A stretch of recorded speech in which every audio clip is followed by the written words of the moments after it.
Hello, and welcome to Female Forces, a podcast dedicated to highlighting influential women throughout literature.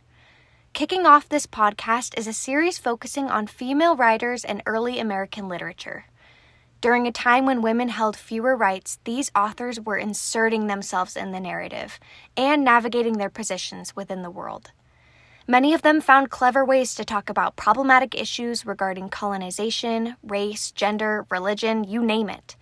Women were writing during this time period. And although many of these female authors are less well known, trust me, they are worth knowing. So, thank you for listening and joining me for this episode of Female Forces. For today's episode, I'm cheating a little bit by choosing two women to focus on rather than just one.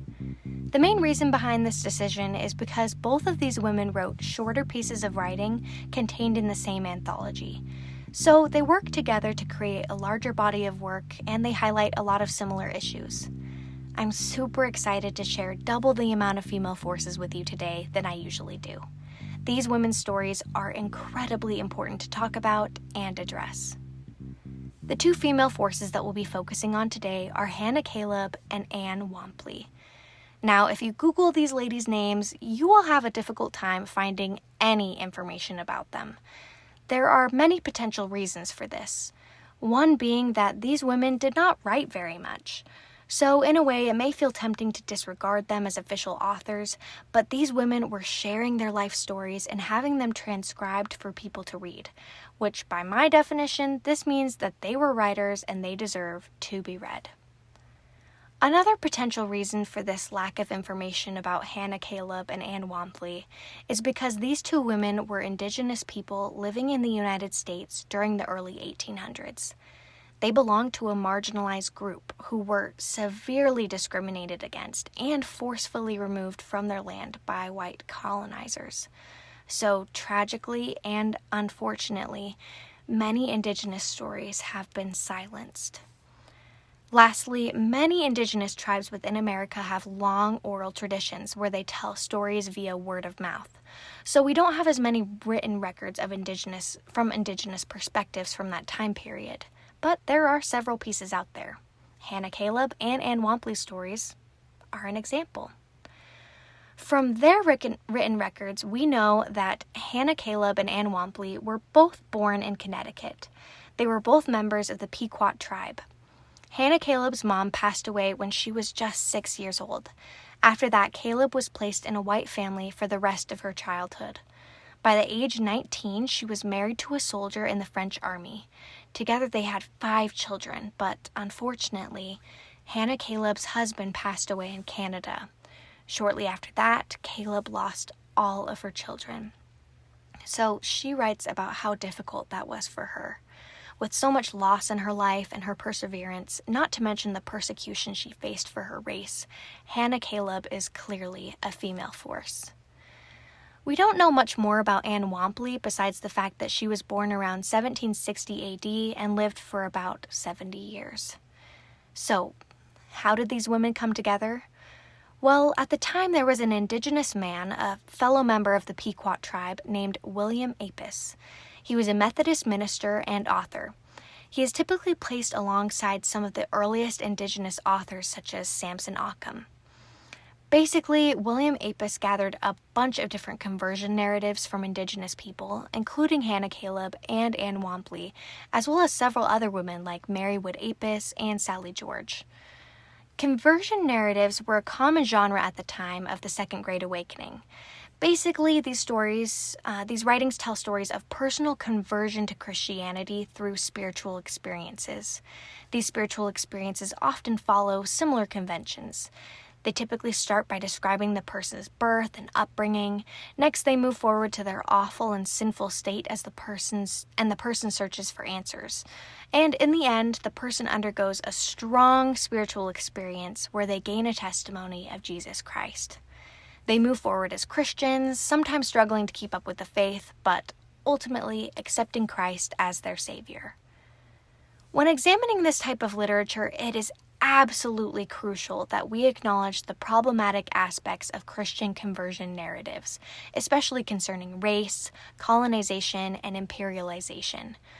Oftentimes, Christianity and Christian values were imposed on these peoples and forced on them by white believers and invaders. Therefore, by converting to Christianity, many indigenous people were adopting a Eurocentric belief system that erased aspects of their original religious or spiritual beliefs, as well as their culture. So as we read these types of stories, it's important to keep that information in mind.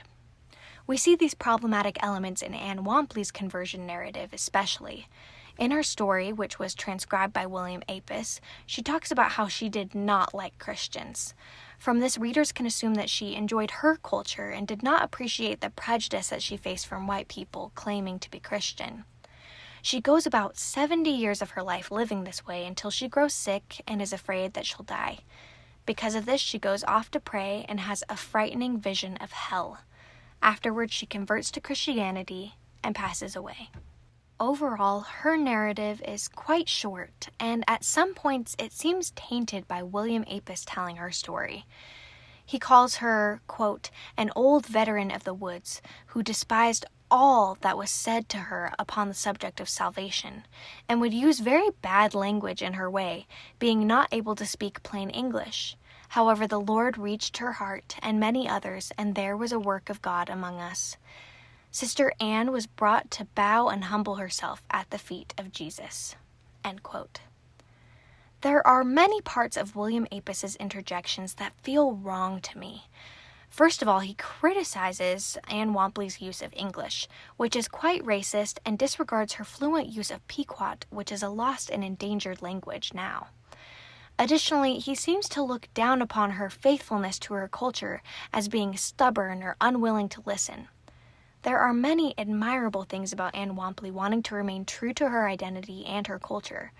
It also makes a lot of logical sense why she would despise Christians when many Christians and white people were forcing their religion onto indigenous people.